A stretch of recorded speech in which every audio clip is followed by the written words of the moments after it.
Richard Carlton here. We are happy to be presenting to you today live from California. I can mute all that. And I've got the ace hitters from Productive Computing, what I affectionately refer to as the evil twins. They are here. Hello.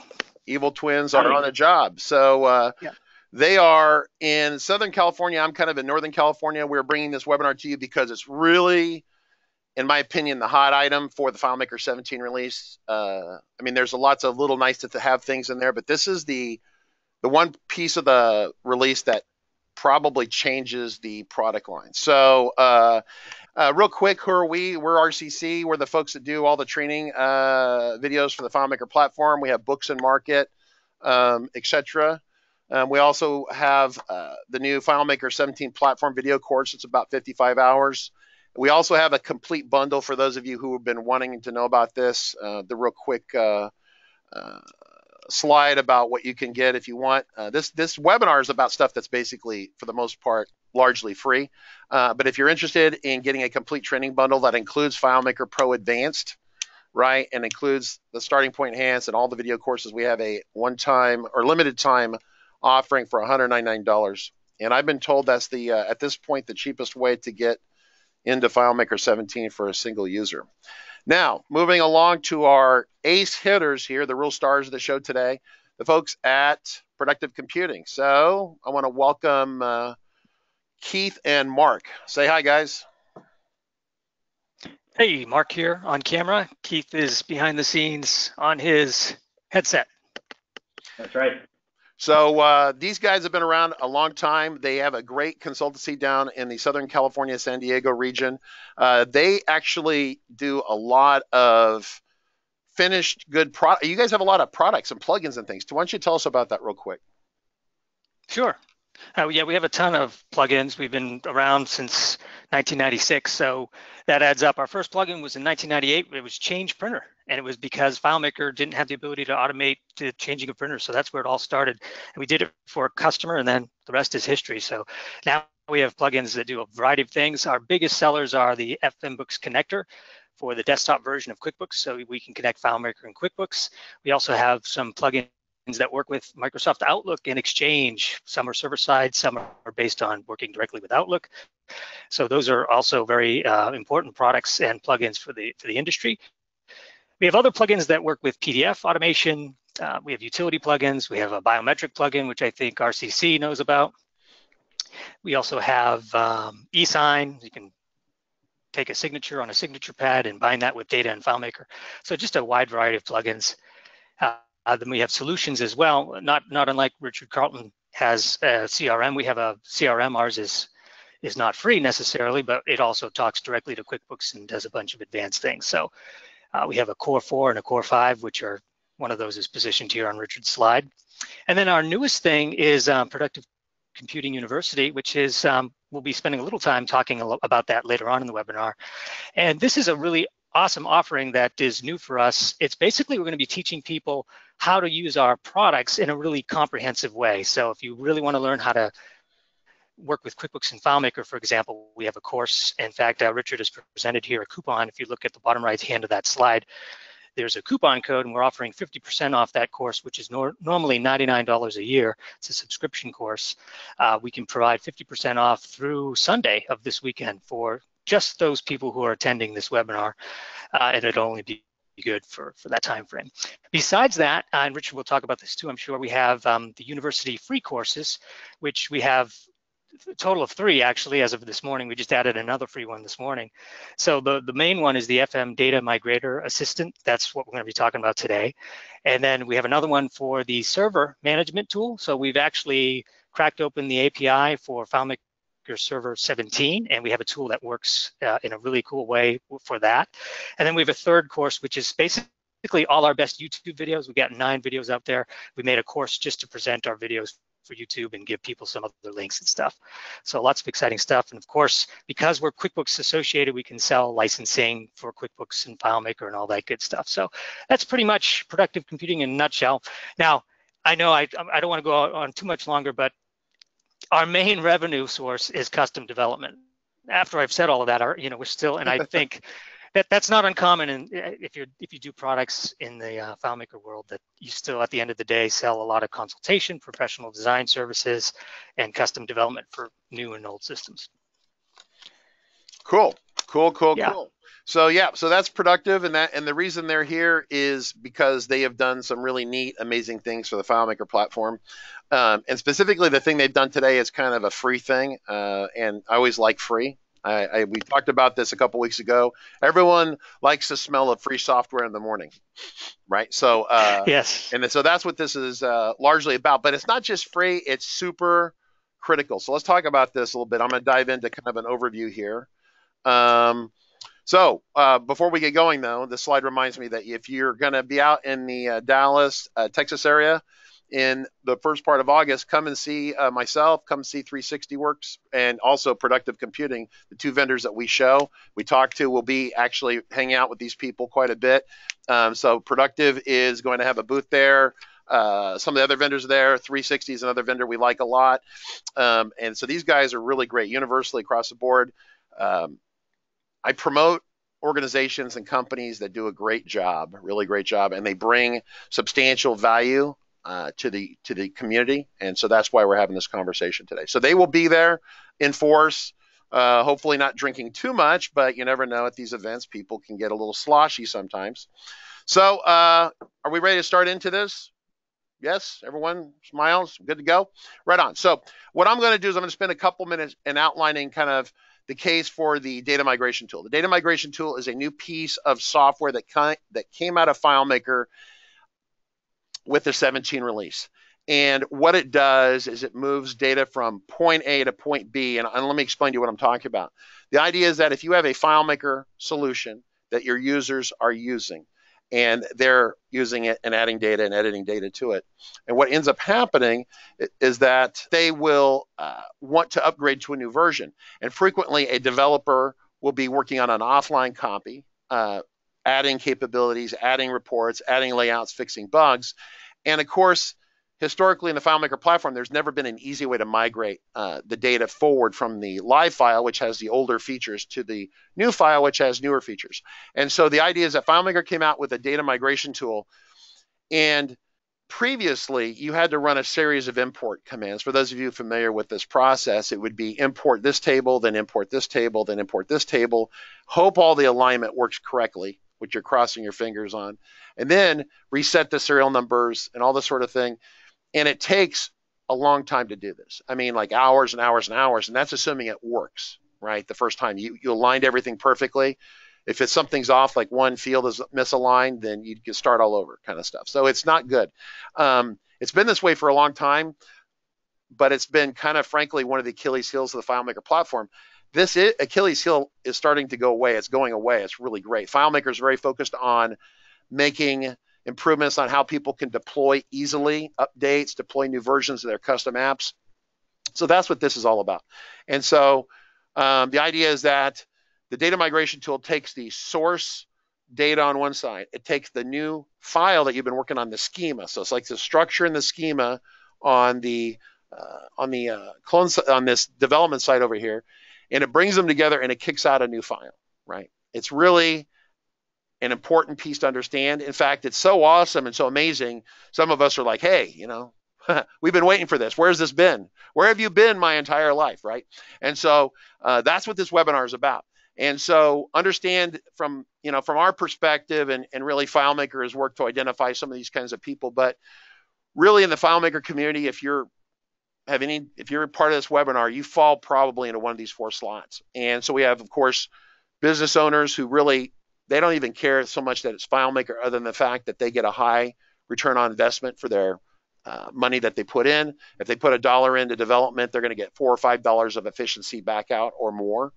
And then, of course, we have different levels of developers, people who are brand new, all the way to people who are intermediate, and all the way to people who are, frankly, like the evil twins here in the webinar from the Productive Computing folks. They're very, very senior ninja kind of people. It's like some of my staff. And so they sit down and they love to code, right? It's their idea of a good time is coding, right? And that's fine. That's the world is based upon people who are brilliant and who can do that kind of stuff. So this webinar is interesting to the business owner because they're going to save money. For the brand new user, if you're brand new and you're just brand new to FileMaker, it's something that you probably want to keep in the back of your mind as something that you can use in the future. But probably the idea of migrating from file A to file B, conceptually you'll be good with it, but in the reality is you're still trying to learn relationships, basic scripting. So it's one of those save for later kind of conversations. If you're an intermediate FileMaker person, you've been using FileMaker a couple, 2-3 years, and you kind of understand the concept of updating to a newer version of a file, then this is going to be very appealing to you. If you're a senior FileMaker developer, you realize how many hours this is going to save. So this is kind of a big deal. So how do you get this software? How do you get the FileMaker data migration tool? Either you're going to be part of the FBA, which is FileMaker's consulting program. If you're an FBA, then you already know that you are, and so you can go get it as part of your benefit package. You pay for that, right? Additionally, if you're not part of FBA, you can go and purchase FileMaker's annual developer subscription. So this is a interesting little subscription that FileMaker has that gives you a number of little features here. Gives you access to pre-release software and various other things like that. But it also gives you access to the iOS app SDK and the FileMaker data migration tool. And so it's $99 a year, and then you get the download for it. Once you buy that, you'll be able to go to your software benefits page on the FileMaker community and find the FileMaker data migration tool as part of your benefits. Does that make sense? So that's how you're gonna get this base tool. And really what we're talking about is this engine. It's a piece of code, it's an engine, it's a black box that does the migration for us. The issue with this engine is that it's kind of a command line tool.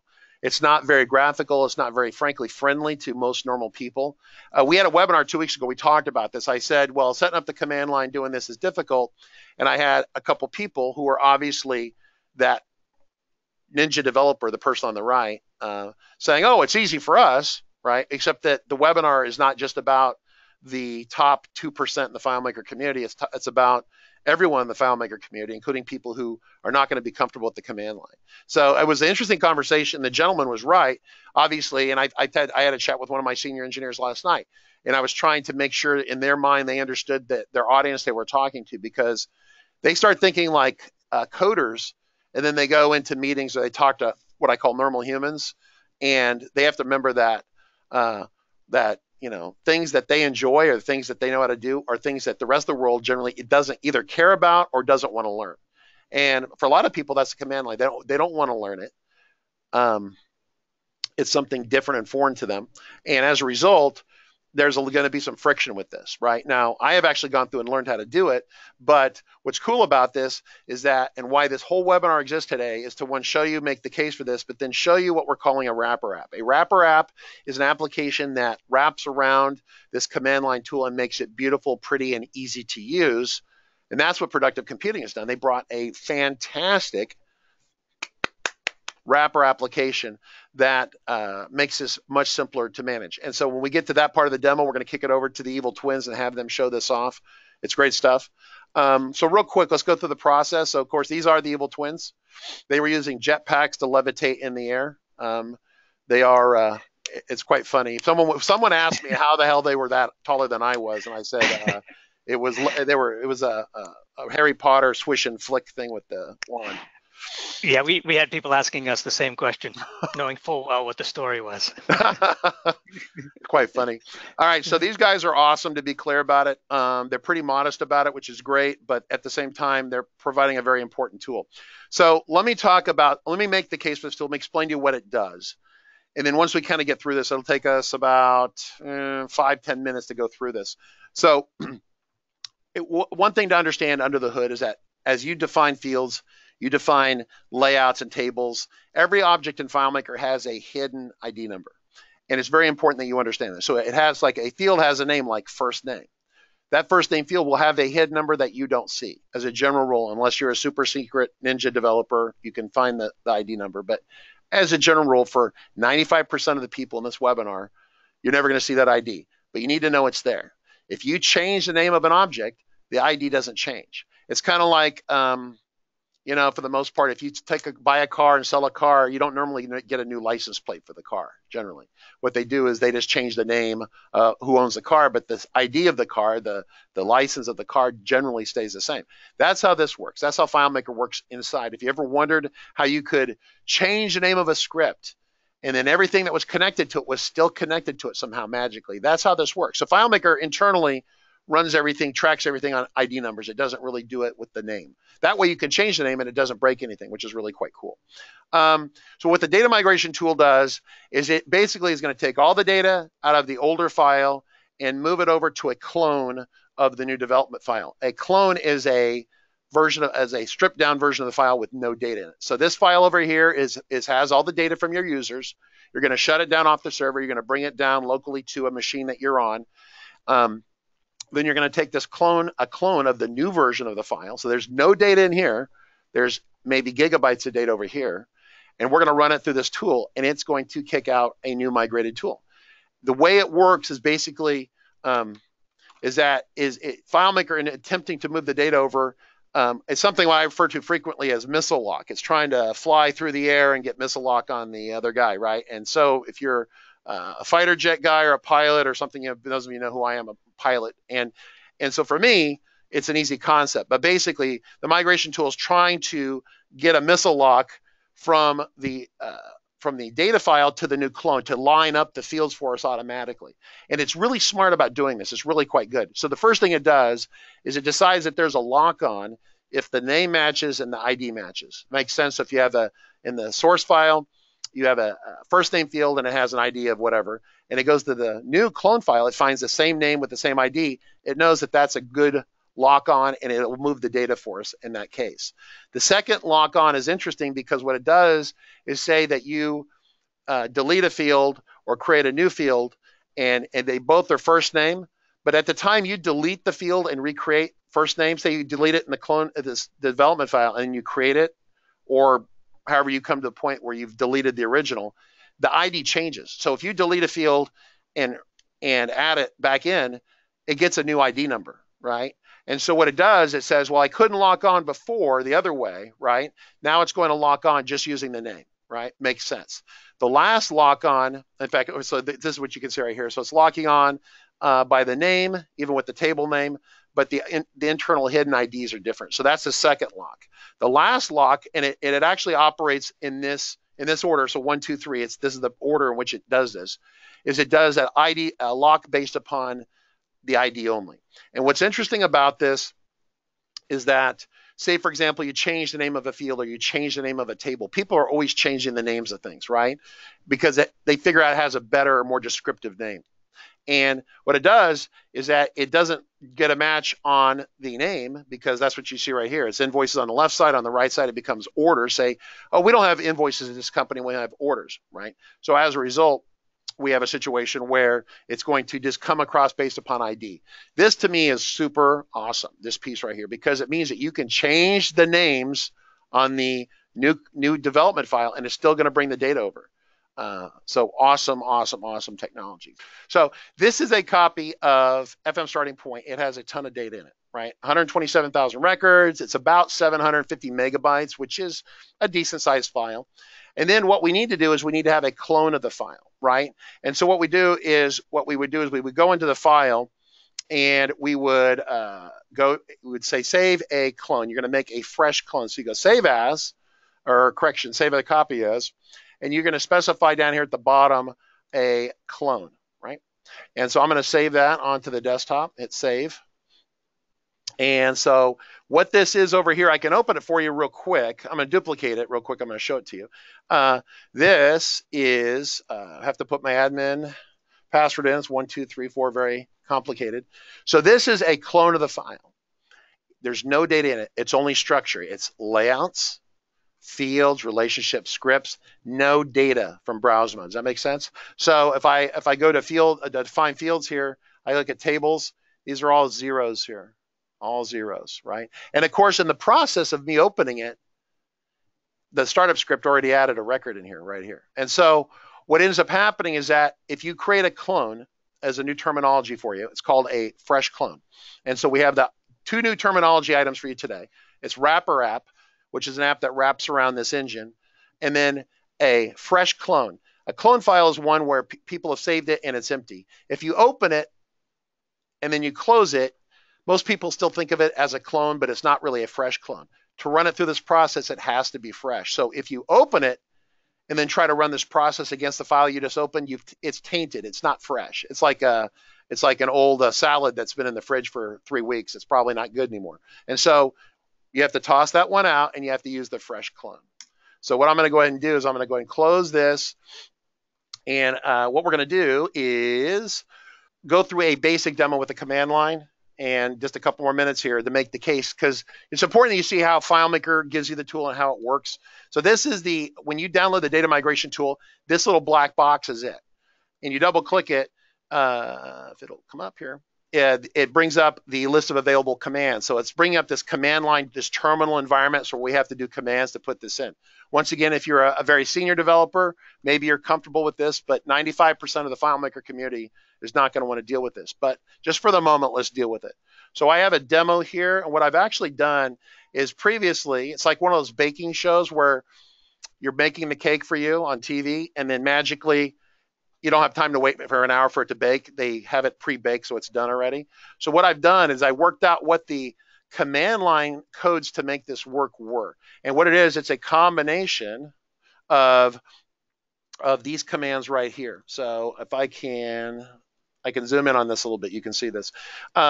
These are the commands that we're going to execute sequentially to get this migration tool to move the data from point A to point B. And so we identify the source, the username, password, and then the clone file, right? And then any other options that we want to get into. What I'm going to do is I'm going to say, create a new window.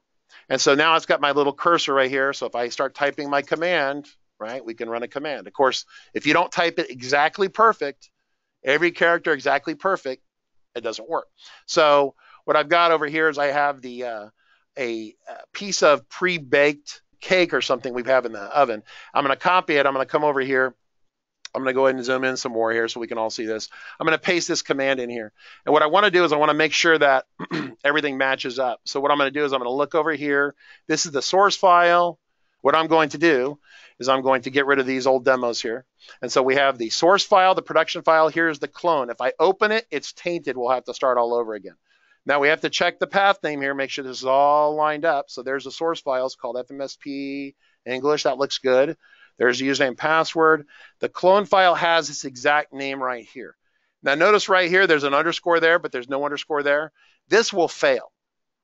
It says very unforgiving. And unless you like command line, it's not a lot of fun. So what I'm going to do is I'm going to actually make sure that this matches. So I'm going to come over here to the name here. I'm going to say English, and I'm going to say underscore fresh, and then I'm going to say underscore clone with a little c.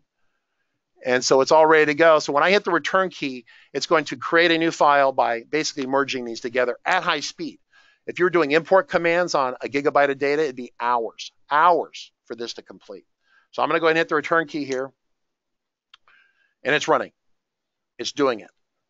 And so as it runs, it's actually creating a new file. In fact, the file is over here. It's starting to build it. It's creating it. And it's actually moving all the data. And so what you can see is it's telling us with kind of like on screen a log that it's what kind of missile lock it has. It has missile lock with the name and the ID, or it can have a missile lock just on ID. Remember the 3 different lock-ons that we can have from the source to the new clone, right? So questions along the way? Margaret, Christian, you guys have any questions along the way? Okay, people are asking if it's 17 exclusive. Okay, so here's the deal. Mark can jump in here, but technically this is an FMP12 file. Okay, so I know that it works fine with 6 files that you've worked with 16. Theoretically, it worked with a 12 file. Have you tried it doing a 12 file before and after with 12? I haven't personally tried it with a 12 file, but our tool works with FileMaker 16 or 17. That's what it's certified to work with. Right. But as far as, I think you're 100% right. I don't think it would matter what kind of 12 file it is. Yeah. Whether it's 12 opened in 13, 14 or whatever. Yeah. Yep. Doesn't matter. So here is this. It's done. Down here, I mean, there's no blinking lights or anything, or flashing lights. It's done. It's finished. It's completed. So this is the new tool. So it's the structure of this file here with the data of this file here. If I get information on it, it's moved over 618 megabytes. If I double click and open it, I can open it up. And there we go. So it's basically done the migration. And if I had changed names in the new side of fields, and it would have lined them up. So basically, this is awesome. It is basically 90 seconds. They're about 2 minutes to migrate this data over. Warp speed, super fast. It actually takes advantage of multiple processors on your machine. Well, FileMaker Pro normally takes advantage of one, maybe two on rare days, but most of the time it's just a single processor application, FileMaker Pro. This application will use many, many processes on your machine in parallel to move the data over. And so I'm going to let they're asking about value list and security and stuff, and I'm going to let you handle that, Mark. So what I want to do is I want to segue here to make Mark the presenter. You've seen the basic tool, you've seen the command line, you see how it works. You can understand the value of it. You can also understand why it would agitate people, right? And I made it look easy. Anytime that you pre-bake this stuff, then understand that makes it look easy. But when I built this, I'm not a command line guy. It's not my thing. It took me about an hour rummaging around through this to get this to work. And the problem I had is I had a space in the name, and you can't put a space in here unless you escape it. And you go, what? Just, yeah, don't bother. So how about we show you the awesome wrapper app, right? Everyone ready for the awesome wrapper app? I'm very ready for this. So what we're going to do is we're going to transfer control to Mark, the panelist. Is that correct, Mark? You're going to be the presenter now? I'm going to make you the presenter. I'm going to say, okay. And so the video feeds are still going. You can still see our smiling faces. Good. And then there is Mark, and he's going to show his screen right on.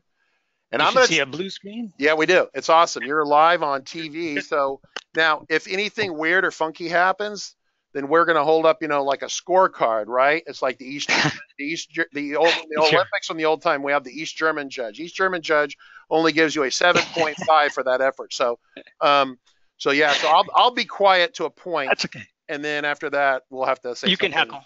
You can heckle if you want. All right. So, so show us why your wrapper app is so awesome. Sure. Well, I want to start where Richard kind of left off on this. We actually did create a wrapper app. We call it the FM Data Migration Assistant. It is a FileMaker 16/17 file. And we did it for the same reasons that Richard identified. We don't want to be dealing with terminal necessarily.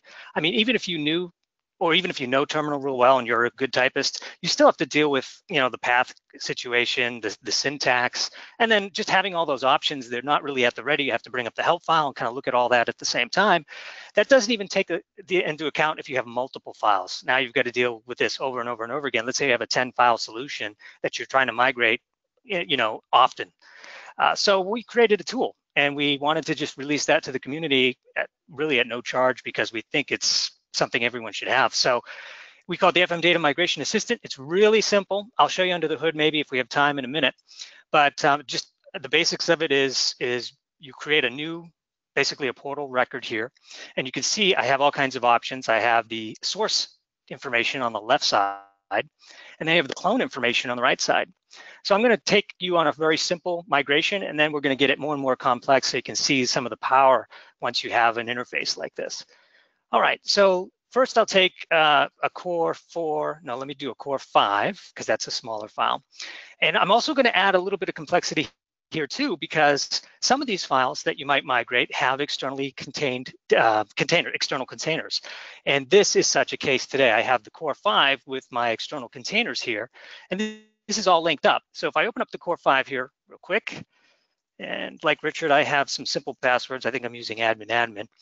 And you can see here I have the core 5. And if you look right here in the middle of the core 5, you'll see container data, or you will in the first record at least. Let's just see here. Oh, we only put it on the first 500 records. There we go. So there's our container data. And I have 10,000 records. So it's a sizable file with containers. So what would typically happen in a production environment is, here's the production solution. These are where the users are going to use it regularly. And what typically happens is a developer will come along and grab a backup of that and start developing with that file. So let's just mimic that now. So I'll just copy and paste the core 5, and I'll name this dev. And again, Richard kind of went over some of this on his slides, but I'm just going to bring this point home one step further. So now I've got a dev copy, and what would normally happen is the developer would do schema changes. Yeah, so let's do a quick schema change. I'll jump under the hood here real quick. I'll go to my header and I will change something. Let's just change this blue to a red, let's say. There we go. And then that way it's painfully obvious that I made a change here. And now we're ready to go live with this file. The developer has done all the work and it's time to move this into production. And this is where the big crux of the problem is. And this is what makes this tool awesome, because moving 10,000 records across, in this case, I have how many tables? I have 12 tables, so it's not the end of the world, but there's just so much to do when you talk about migrating data. Let's close this file, but before I do, let's save a clone, because that's what you're gonna have to do this. So I'll save a copy, create a clone, and I'll put that clone in the same folder as where my production system is right now, which happens to be on my desktop in a folder called Core 5. So I'll throw that clone in there, and I'm going to take off the word dev just to keep it really painfully clear what we're doing here. So there's my clone. Save that. Close this file. Make sure you close all your files other than the Data Migration Assistant itself. So this is a FileMaker file here, the Data Migration Assistant, and you can use this like you would any other thing with containers. So all I'm going to do is I'm going to grab my source, which in this case, my data is Core 5. So I'm just going to drag that right in here to this container. And then I'll go ahead and put the admin credentials. I don't have an encryption key, but I have admin as my username and my password. And then my clone, I'll simply drag that over here to the clone side of things. Okay, and there's the clone, and I'll put in the same credentials there. And I won't go too complex on this first one. Let's just keep it really simple. But I'll tell you what we can do. There's some options here which we'll explore later, and we'll play with some things. But for now, if I don't change anything and leave everything just as it is, it will give me a standard migration, and it will put it on my desktop. And so let's just do that now. Migrate that. Now this is a one-time question that you get, and that's only on the Mac side, which it's asking me now for my OS 10 credentials. All right, now the migration process begins. You can see it doing it. We also bring up terminal here, so you can kind of see how things are going. Now, this was a small file with only 10,000 records, but it's already done. So quite quick, as you can imagine. And here on my desktop, if you look on the far right, you'll see Core 5 migrated. And if I open that up, like so, put in my credentials, I should see the 10,000 records with now red, and now this is now my new production copy. So I would then, immediately put this on the server and begin to serve this out to your customer or your clients or your users or however you want to look at it. But that's how awesome this is. So Richard doesn't know what the score is. Go ahead, Richard, pipe in before we go to the next step. So people are already asking about the external container component, and you popped it open, it didn't see the container. So can you address that? Good. And I'm glad you guys are paying attention, so that's good. So what would happen if you have this clone separated from its children, if you will, its containers? It's like you just saw, it's not going to show up. So the good news is FileMaker itself handles that sort of automatically. So all I would really need to do, let's go back to this production folder here. I've got Core 5. So really this Core 5 is sort of outdated. So this is now data that's old and the schema's old. So I'll just call it old. All right. And what we normally do with this migrated file, we wouldn't name it migrated.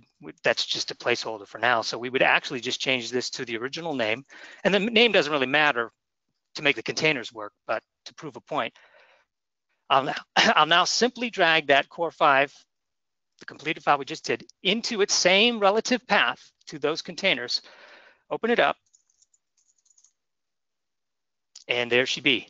So now all my containers are back because it's relative. Yeah, Richard had his card prepped. Very nice, Richard.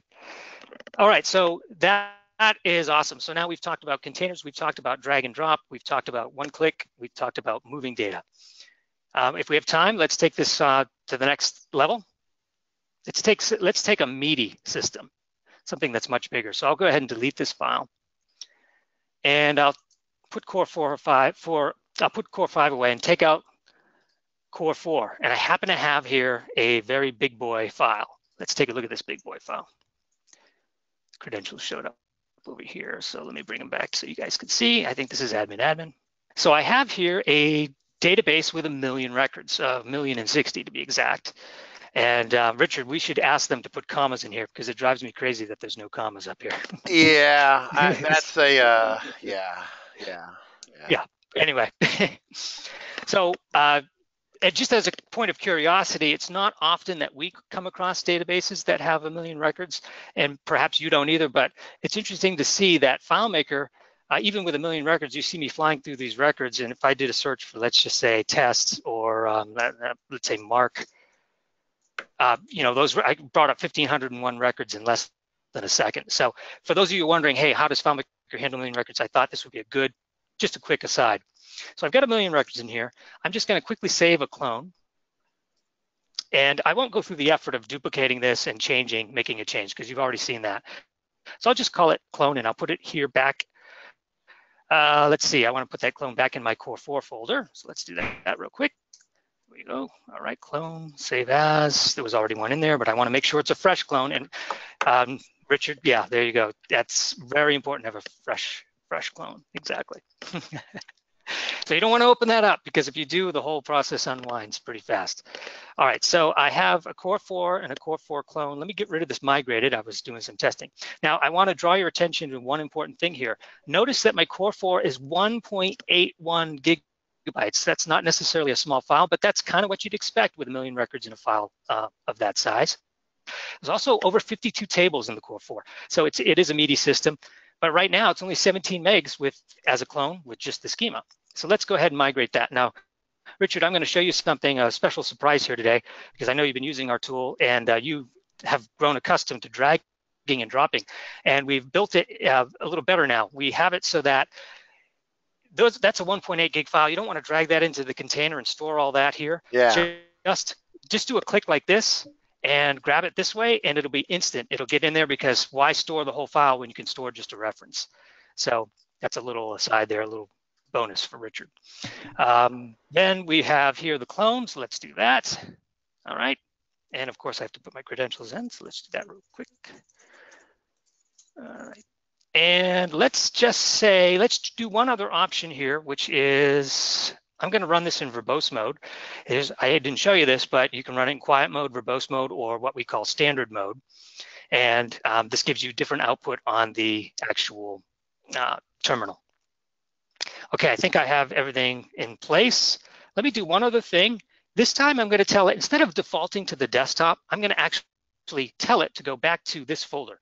So I want it to go into the core 5 folder, the core 4 folder. Let's do that again. Here we go, core 4. All right, that way it kind of keeps things neat and clean.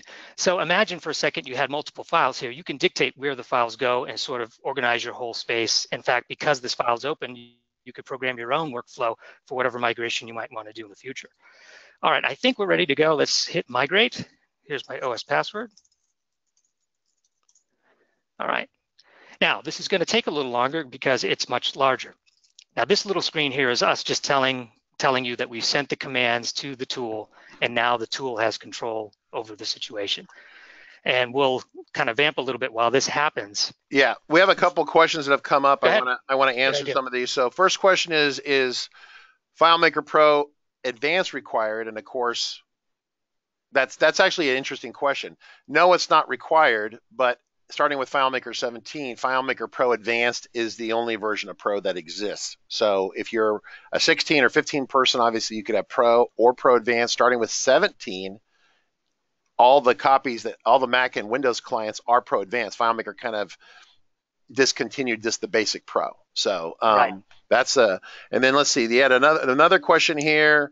People are asking about valueless and security in accounts. Okay.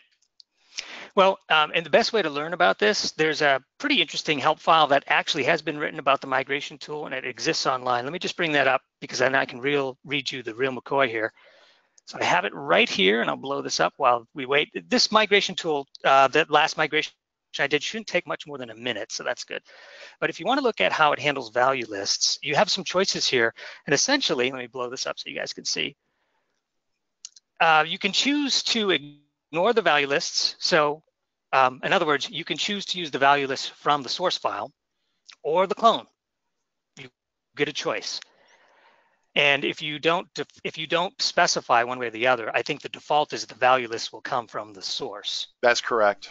Okay. That is correct. And on the security, it's the same way. FileMaker considers the accounts, not the privileges, but the accounts and the value list. If it's a manually entered value list, it considers those data. And so as a result, they would come from the production file. So someone asked a question, this is a very important one. And we kind of danced around it initially, but what if I have schema changes on both files? Right.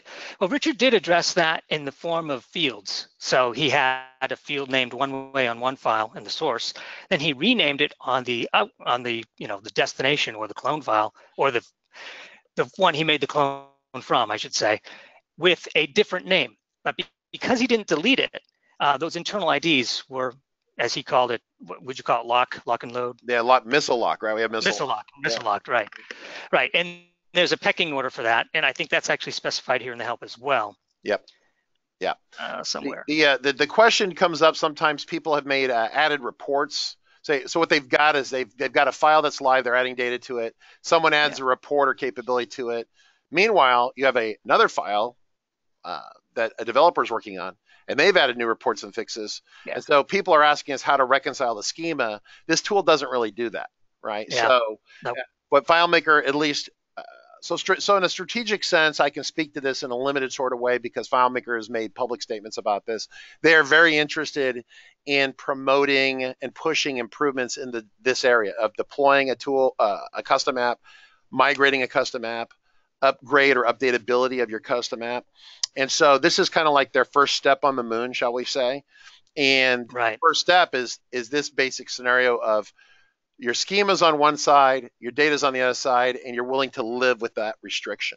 If you have schema changes on both sides that are not synced, and then you have data that, obviously, that's probably a down the road conversation I would guess they would have. I don't have any specific information on it. And if I did, we couldn't talk about it anyway. But the point is that FileMaker has publicly said this area of upgradability and migratability of your app that you build in FileMaker is of interest to them to promote this improved behavior, frankly, because it's a weakness of the platform. I mentioned it's a weakness.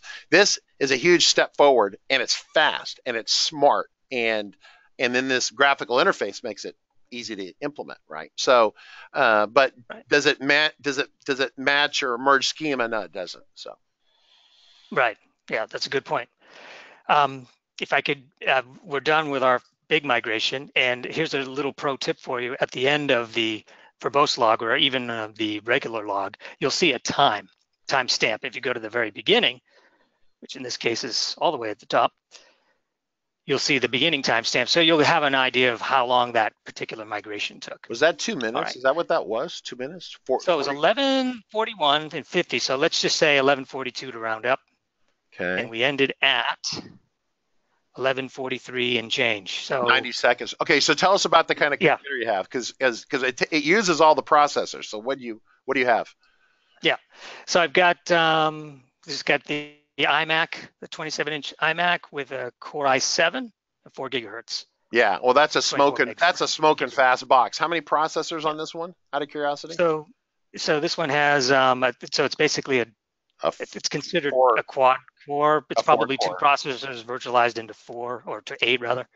Yeah. Or 4 processors. I'm not exactly. I think it's 4 into 2 is what it is normally. 4 into 2, right. But 4 gigahertz is smoking fast. So to put this, if I had done that migration here, mine lightweight, 750 megs, and it would have probably gone to 3 or 4 or 5 minutes. Here's the thing. If this thing is anything less than 20 or 30 minutes, it's money in the bank big time, because this would take hours just in you lining things up in the import order. Yeah. And then you have to watch it run. And so this is the, everyone, we have the clapping line, the sign comes up, applause, right? Yeah. Right. And so this is a really big deal. Now let me. I can show you one other multi-file thing. Okay, well, we have more questions, so let's talk about that. Yeah. So I'm going to deal with privilege sets first because this one I know about. Privilege sets are generally not considered data, so they are considered schema, at least as far as FileMaker is concerned. So the accounts, like Sally Brown and her password, is a data item, and it belongs to a privilege set. So if you're having people add the accounts on the production side, then that will come over. Now, if it comes over and there's no privilege set that was assigned to Sally Brown, like say, for example, they created a privilege set over there or something like that, what it will do is it will create a temporary privilege set for Sally on the new migrated file. So you'll have to go in there and adjust and fix that.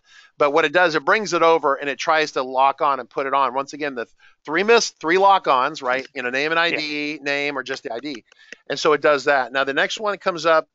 Can we clone multiple files at once? Yeah, there's no function for that. Cloning is an individual file by file process. Can you even script to save as a clone?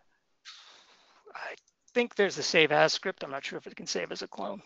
Yeah. It's good. This is like stump the guys tonight. Stump the smart guys connection. Because both of us are certified, and the reality is that it's the area you don't play with. It's like custom menus. Like custom menus for me are like really painful, so I don't play with them. So when someone asks me a test question about custom menus, then I don't really know it. So right. save as a clone. Yeah. So you could script that. So you could run a script as long as you could save it to a path, and you could set the path in a variable, which is kind of a newer feature of the last couple of releases. So, yeah.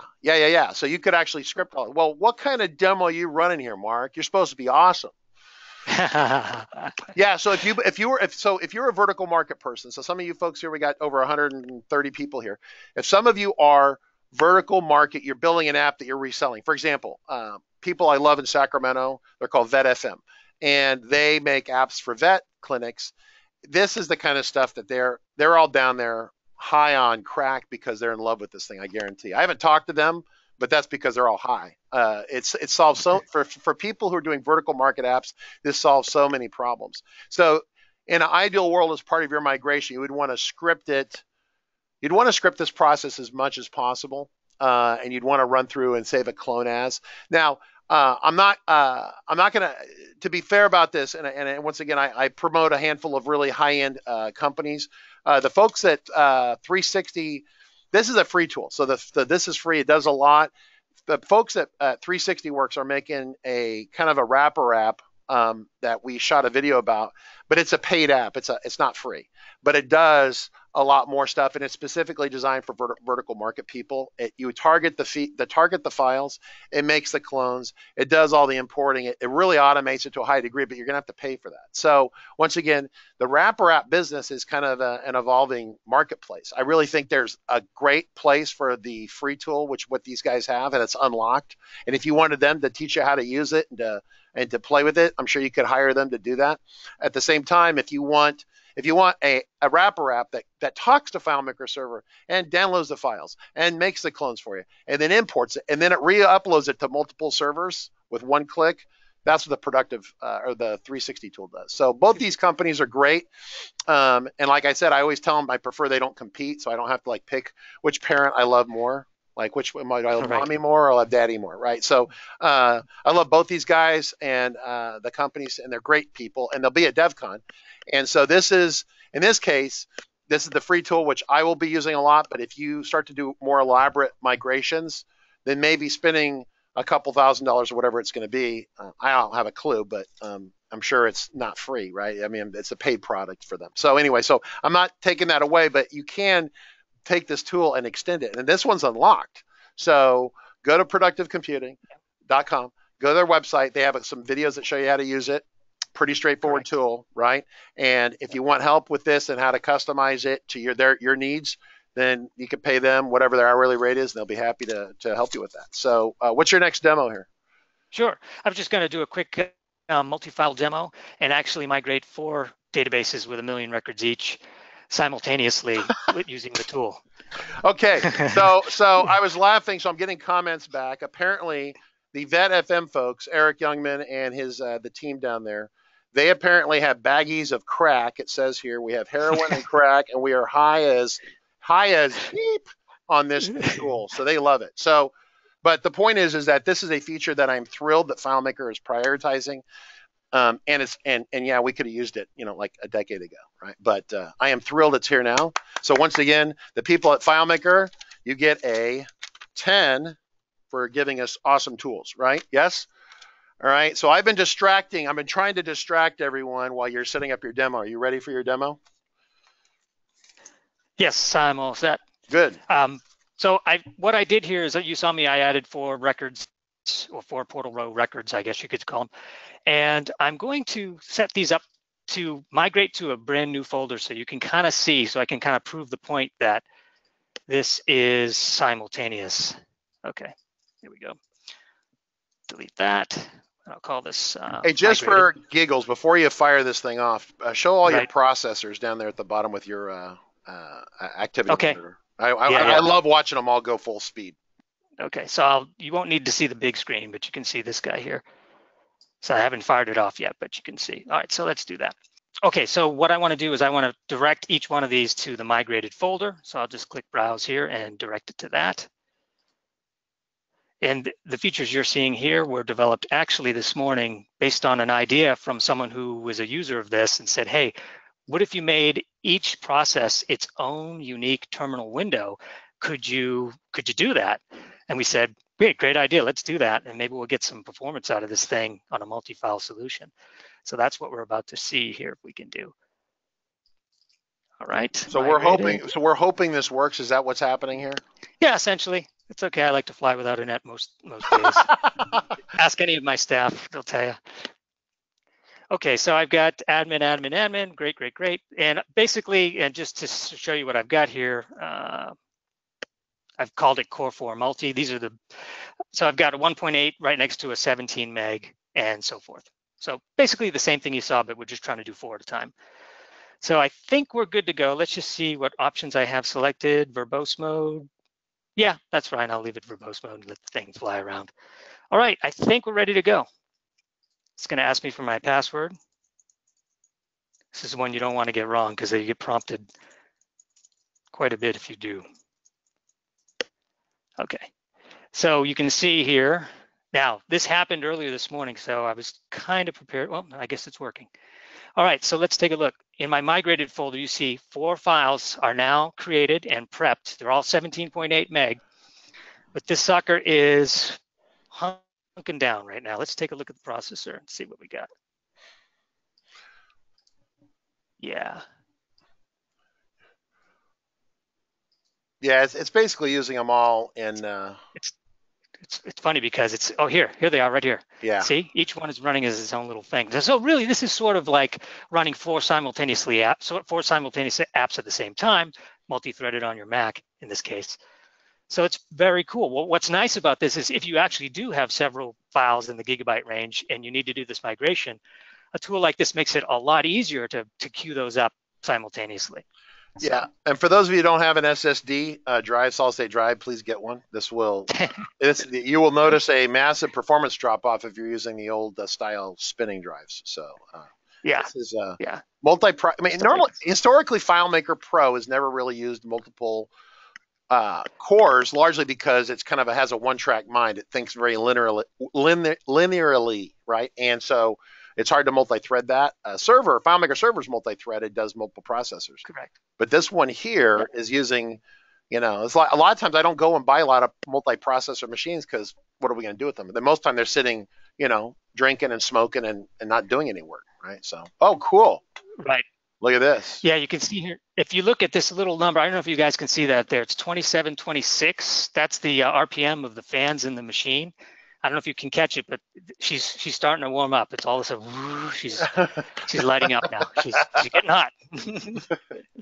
So yeah, here it is, the fan, 2753. That normally hovers around 1200 RPM. So, yeah. And I can hear it getting louder and louder as this thing progresses. Yeah. So it's just, but it's almost done, and it should be done almost in about the same time as doing one, because if you have a strong enough computer, it'll just chew on them all at the same time and get the job done. Very cool. So that's very cool. But I thought I'd tease you with that. I'd surprise you with that today. No, that's awesome. This is really good stuff. So questions from the audience, I'm getting in some of them, my folks are just answering your questions. How about Chris Turner? You're on the line. Do you want to say anything about what you've seen here, or any comments on what it was like to build this? Under the hood, it's awesome. Chris Turner really does take the credit, should take the credit for building this. Here's an example script of what it was to migrate a database. This is sort of the things that are happening behind the scenes. We're handling all the multi-platform file pathing issues that you could possibly dream up based on all the features that you just saw.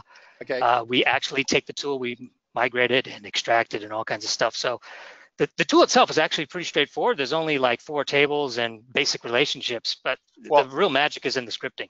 Well, you get a 10 for commenting your scripts, right? Because how many people don't comment their scripts? Yeah, so make sure. But since it's unlocked, you can see good commenting and good design practices here. This is great. So yeah, excellent. It's indeed. Yeah. Thank you. I'm Chris, by the way. Yeah, commenting was a big thing. It's always a focus in the university that I went to. So okay. But yeah, designing the process is, I'm a programmer. I'm C++, C#, Objective-C, that sort of thing. So working with the command line was pretty much second nature, and I figured I would take that knowledge and merge it into a FileMaker solution, make it nice and easy. All right, so a couple more questions here that are coming up. So once again, I'm going to rehash some of this. We've answered these, but I'm going to back up. This is kind of an important concept. One is that the engine for this is distributed by FileMaker, okay? So productive computing doesn't distribute the data migration engine. In fact, when you get their tool, the wrapper app, you have to go and already have the data migration tool downloaded from FileMaker, and you embed it into the wrapper app. So the app literally takes that little ugly command line tool and it wraps around it. People are asking how to get the data migration tool, the engine, the command line engine. All this is running off the command line engine, even though it's been abstracted visually, right? And once again, your FBA membership, if you remember, you have it. If you're not FBA, you can go to FileMaker and buy an annual subscription for FDS, for FileMaker Developer Subscription. It gets you a handful of nice items. You can go read about that, but it gets you the data migration engine. And that engine is what you can either run it with a command line, or you can load it into the free wrapper app that you get from Productive Computing. And so there's a developer subscription there. And so you can, it has various things to get. And then if you want the wrapper app and the training, you're going to come here to Productive Computing. And then I'm just looking at this. And then so someone says, well, what if I have someone who doesn't want to upgrade to 17? You don't have to use 17. You can technically use 12, but I don't think I have a Mac that 12 runs on. So as long as you're using 12 or newer, you should be in good shape. Someone says, well, what happens if there's you don't have a perfectly clean clone on the right side where we were doing the diagrams and stuff, on the destination side? Yeah. Okay, this is not a negotiation. We're not negotiating with you. FileMaker did not say, well, if you really don't feel like it, you don't have to use it. It's a fresh clone. It's only a fresh clone. If you don't want to use a fresh clone, the tool won't work at all, period, zero. Now, someone will say, of course, well, how can we only have it migrate some of the tables, not other tables? This tool, is like a very bad hostage negotiator. It only has one setting. Do it my way or don't do it at all. Now, the only optional settings are to bring over the accounts or bring over the value list, really, and that's, I think, for the most part, what the customization. But so if you have a table that you don't want to bring over, then you bring everything over, then you run a script on that table and you do a delete all or a truncate command to blow all the data out, for example, right? But it's not like an import. You didn't see an import dialog where you're lining, this field lines up here and this line. No. It's moving everything over. It's called a block copy. It's kind of technical, and it's written by some of the most senior people at FileMaker. Clay Mackel, who's a fantastic guy and a great contributor to the community.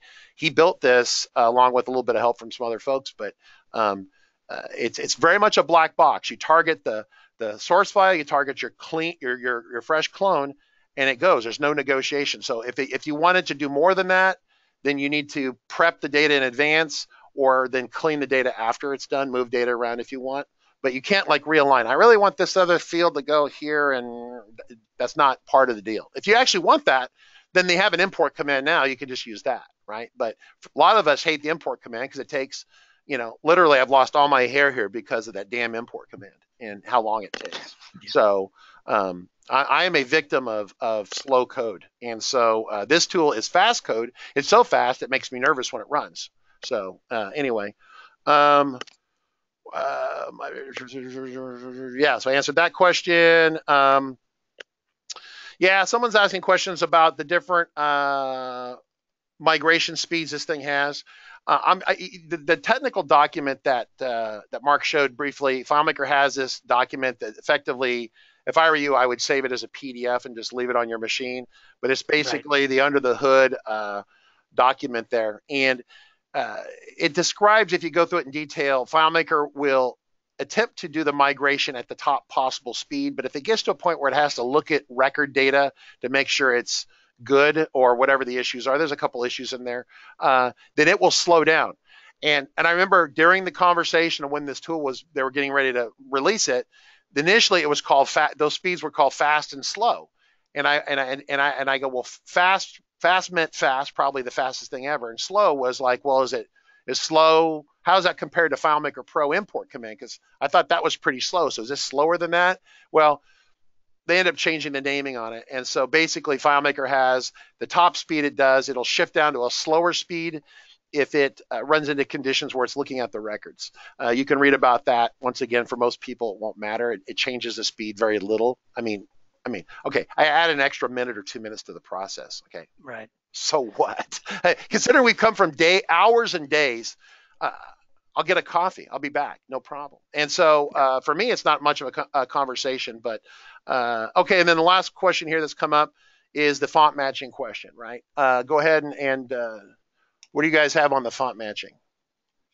Well, the details are not completely verbose in this actual documentation, but the way it's understood is that you have your source file and you have font stylings, bold, italic, that type of thing. And I believe when you have this ignore fonts option, it will actually it'll migrate the data, but ignore the font stylings, thereby speeding up the process. And in some cases, that's what people want to begin with because they want to remove all that stuff because they've got a new layout or a new technique that they're using to handle that kind of styling. And to be clear about this, for those of you who are newer, we're talking about font styling or text styling that the users apply in browse mode, not something that's applied in layout mode. Because layout mode, that's schema, right? It's not data, right? The font styling that a user puts in, like you always see like people copy and paste out of an email, and you get this giant weird data in fields, right? And so that is what we call locally styled or styled by the user. It's actually considered data. So you have the ability to trim that out, if that makes sense. So right, it's good stuff. So good questions here. Any more questions? Someone asked about serial numbers, okay? What will the next serial number be set to? It moves all the data over identically. It's not really doing an import per se. This is one of those things where people are trying to figure out, well, how does it work if I can't line things up? It's just moving the data over in bulk. And then so whatever the number was on the production side where all the data was, whatever the next serial number 581, if that's the next serial number, it'll be 581 on the new migrated file. It's not, and so if you don't like that, then obviously you're going to do a migration, and then you're going to run a script to go and reset those with a script. But basically, you don't have to worry about it. That's the cool part about this tool. So where's my little scorecard here? Here, this tool is a 10. It's a 10. You know why it's a 10? Because you don't have to worry about serial numbers or field alignment or any of that other stuff. If the fields don't align, it means that you've really changed the file a lot. And so in which case you should be thinking about how you want to migrate that. I mean, you could have a situation where this tool doesn't work because you've changed from the original file to the new destination file. You've changed it so much that structurally the import doesn't work the way it should, right? So, I mean, once again, first step on the moon. This is like FileMaker Go from 2010. FileMaker Go came out in 2010 and it worked and it was cool. It's kind of a train wreck, very slow, lots of issues. Now, a couple of years later, FileMaker Go was awesome. It's super fast. This is our first step on the moon. And for a first step on the moon, Mark, this is really good stuff. Yeah, absolutely. And we're happy to have it, even if it's in terminal from the beginning. Yeah, I would take it even in terminal. I'm willing to take it. I would listen. Most time people like, you gonna learn terminal? I'm going, Now I have a life. I've got other things I can do. I don't need to learn terminal, but I learned it for this because this tool is so good. Now, if we can cheat our way around it by using the guys at Productive. Yeah, that's what we plan to do. Yep, we're cheat. So other questions, does it rebuild the indexing? The indexing, once again, it's not generally doing a reprocessing. So the indexes should come straight across, right? It doesn't dump the indexes. That's all part of it. Here's the thing. If you folks are really want to know, like under the hood, like mechanically what's going on, I mean, basically it moves stuff over and you don't have to worry about it for the most part. But if you really want to worry about it and wring your hands and stress about it, go to DevCon. There's a huge webinar putting on by Clay Mackel. He's going to dig at a technical level, like one notch deeper than this, and he will be able to answer the questions in more detail. But basically the idea is it's doing a block copy of the data. It's not looking at individual records really. It's moving whole blocks of data over. It's kind of hard to imagine. It's more of a coding concept, but it's not doing like record and import one record and re-indexing and then it's not anything like the old import command or the current import command. It's totally different. It basically is like a big bucket. It picks up the data and moves it and then dumps it. And all it does is make sure that the fields that were there are the same fields that we had before, the IDs match up, and it moves it. And that's why it's so fast. If it had to do an analysis on every record very slowly and recalculate things, like recalculate the totals and stuff, the tool would be slow. It would be as slow as the current FileMaker Pro tool. But what we have is a lot of people don't need all that extra bells and whistles. We just need the data moved over to the new structure because we built a new bug-free version, right? We always work on a new product. It's going to be bug-free or fewer bugs than what you had before, right? And you want to move people over fast, right? You don't want to spend all day doing it. 5 minutes, it's done. In fact, it'll take you longer probably to copy the file down off their server through the internet. Yeah, so the indexes come straight across. The serial numbers will be set to what they were. Once again, you're trying to, I think there's a lot of people trying to apply this to what they think of, the point of reference is the import. We've only had the import command with the alignment for 30 years thereabouts, right? So the question is that's everyone's point of reference. It's not like that. Sure. It's just a different idea altogether. Yeah, it really is. It's totally different. And it's great. I'm really thrilled, right? So anyway, read this document here. It talks about it. If you want more under the hood, spend the money and come to DevCon. I'll be there. Mark said every one of you that comes, he'll buy free drinks for. It's not really a problem at all. And it'll be a fun event because they're going to be, listen, so for those of you who don't know about this, FileMaker normally has a keynote address. And at the keynote address, they don't typically talk about the current product. They talk about stuff in the future. And they show stuff in the future. So if you want to know what's going on, right, in the future, probably show up the keynote. I have a very vague idea of what they're going to show, but not really. And so it will be good. The problem is you're not supposed to talk about it once you leave. But if you want to know the future of the platform, and this stuff is a big part of it, right? I can't wait to, I'm actually kind of excited. I want to see what the next step is because this is awesome, but it's only going to get better from here. So I'm really excited. I'm really excited. So yeah, so that's the DevCon. You guys will be there. You'll have, always deals on buying their stuff and hiring them. A lot of good vendors are there, a lot of presentations. But for me, the migration area is the area that I'm most interested. Improvements to the cloud services is a big deal, making it simpler, easier. And then also the data migration, upgrading, patching your custom app is to me the thing. So if you want this tool, it's free. Just sign up for the course. It's available as a download within the course, but then you have me do something similar to what I just did here to show you how the tool works and a little bit of that. So it's productivecomputinguniversity.com, or just go to our main website, productivecomputing.com, scroll down right in the middle there. You can sign up for that course. We have the other free courses there as well, or the paid one if you want to integrate QuickBooks. Yeah, absolutely. And so so after the end of this, once again, reminder that we have the promotion for the complete FileMaker training course. It's an annual subscription, and it's currently on sale for $199 until the sale's over. There you go. So yeah, this is some of the courses from Productive. Their courses are generally very product specific, which is great.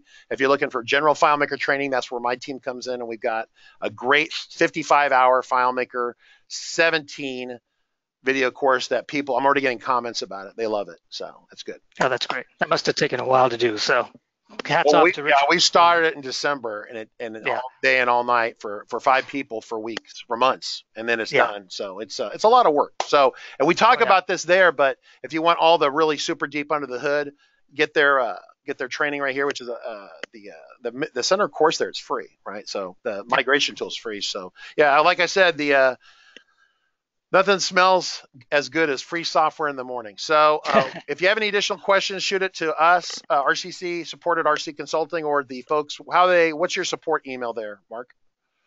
Just support at productivecomputing.com or sales at productivecomputing.com. Yeah. Depending on the question type. Yeah. If you have a credit card in hand and you want to spend $1 million, then email sales at productivecomputing.com. So with that, anything parting final comments? No, I just thanks for the opportunity to do this collaboration here with Richard. I had a great time this morning talking FileMaker. Yeah, well, I always like showing off people's awesome tools. It's a good tool, and we're going to use it a lot. So anytime to show off something that's awesome, I love it. So this is Richard and Mark from RCC and Productive Computing. We're going to see you at DevCon, and we'll catch you in the next video. Thanks, everyone. Great. Thank you.